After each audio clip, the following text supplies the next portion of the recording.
As far as powers go, let's break it down really quickly. For starters, we need to acknowledge that Kang isn't the most consistent of comic book villains in terms of power level. When you see the Green Goblin, you pretty much know what you're gonna get. He's got pumpkin bombs, a glider, super strength, and is super crazy. With Kang, things aren't so simple. It doesn't help that Kang has changed his fighting style, his favorite weapons, and very identity several times during his life. The iconic aspects about Kang that they will no doubt focus on in the MCU are his time chair and his battle armor. The time chair is a device that, you guessed it, allows him to travel through space and time. Knowing how the MCU likes everything to be connected, it will likely work using Pym particles to shrink into the quantum realm in a similar fashion to Endgame's time travel. Then there's Kang's battle armor, which gives him his iconic blue fleece and purple-green color scheme. This armor is also responsible for most of Kang's powers, like enhanced strength, force fields, holograms, and technological manipulation. He also has access to technologies from across all of human history. Whatever sort of futuristic weapon you can manipulation. He also has access to technologies from across all of human history. Whatever sort of futuristic weapon you can manipulation. He also has access to technologies from across all of human history. Whatever sort of futuristic weapon you can imagine, Kang likely has access to it. He also has conquered multiple timelines in the future, including the city of Chronopolis, which actually exists outside of time. So, like Thanos, he has access to huge armies that he can deploy very quickly. As far as the MCU goes, there's really nothing stopping him from using any weapon or army in MCU history. He could even potentially use the Avengers plan in Endgame to get his own Infinity Gauntlet. None of that is Kang's greatest asset, though. That would be his brilliant tactical mind. As a scholar of history, Kang knows more about his enemies than they do about themselves. He frequently picks what he considers to be the most opportune times to go after more about his enemies than they do about themselves. He frequently picks what he considers to be the most opportune times to go after more about his enemies than they do about themselves. He frequently picks what he considers to be the most opportune times to go after the Avengers.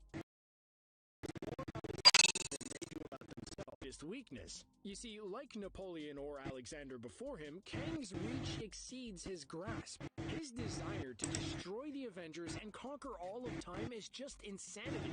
It is a goal that he has absolutely no hope of achieving. Still, he presses on, all too eager to try his hand at time conquering no matter how many times he loses. Seriously, man, you could pick any time to conquer. Why spend so much energy on the timeline that has the freaking Avengers in it? To his credit, he does eventually retire to return to his nice, quiet life of ruling ancient Egypt with an iron fist. I mean, that's essentially the time-traveling warlord equivalent of a 401k. So, with so much unbelievable power and such a believable weakness, Kang is obviously the perfect follow-up after Thanos, right? Well, let's take a look back on the big purple supervillain and see how the new guy stacks up.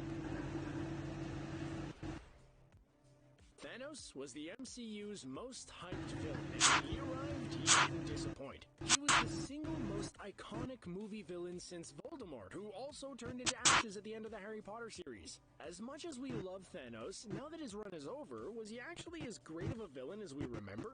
We know that Thanos was a person from the planet Titan, who believed that in order for the survival of life, half of it would have to be eradicated to save precious resources. Thanos was a person from the planet Titan, who believed that in order for the survival of life, half of it would have to be eradicated to save precious resources.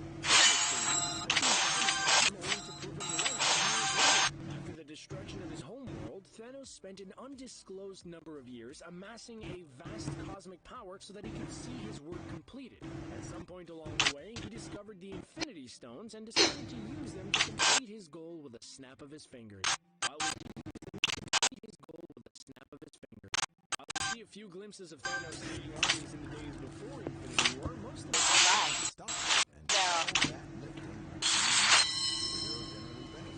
power and strength to stop giant jerks from being giant jerks, because if you could reason with them, they wouldn't be giant jerks. Usually the problem is more complex than just punching out the bad guy. If you're looking for an extra layer of complexity, there are the bad guys who not only can punch back, but pack a pretty powerful punch either via their own powers or just sheer strength. Here are some strong villains from super soldiers to celestial powers. Here are some strong villains from super soldiers to celestial powers. Here are some strong villains from super soldiers to celestial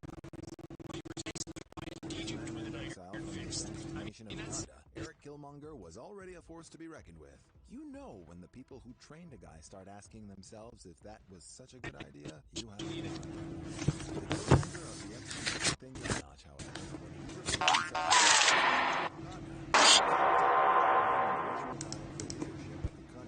Isolation allowed them to go for leadership of the country. Isolation allowed them to become super advanced technology guys. Apparently, not a lot of political thought made it in if the most advanced nation on the planet still determines leadership.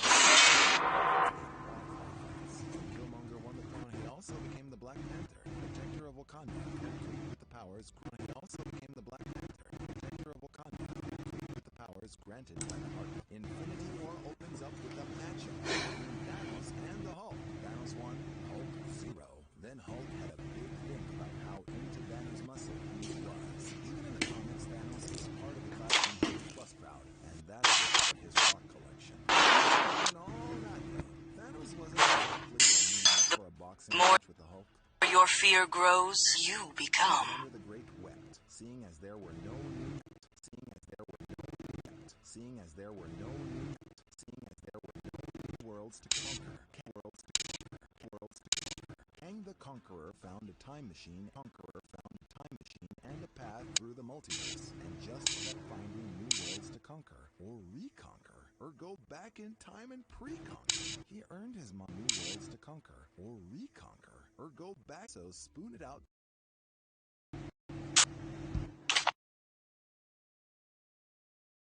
to make his heralds. When a herald retires, they go off to become the most powerful being of wherever they hang out. When it comes to measuring the strength of a being like Galactus, tons are meaningless. His strength is solar. It's limitless.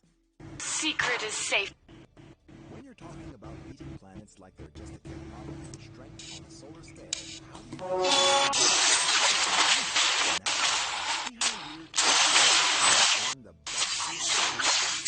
talking music video. Drag to our dimension by a meteor like the one under Wakanda. The Beyonder is a Beyonder, which gets even more confusing when you realize that each Beyonder is essentially like the one under Wakanda. The Beyonder is a Beyonder, which gets even more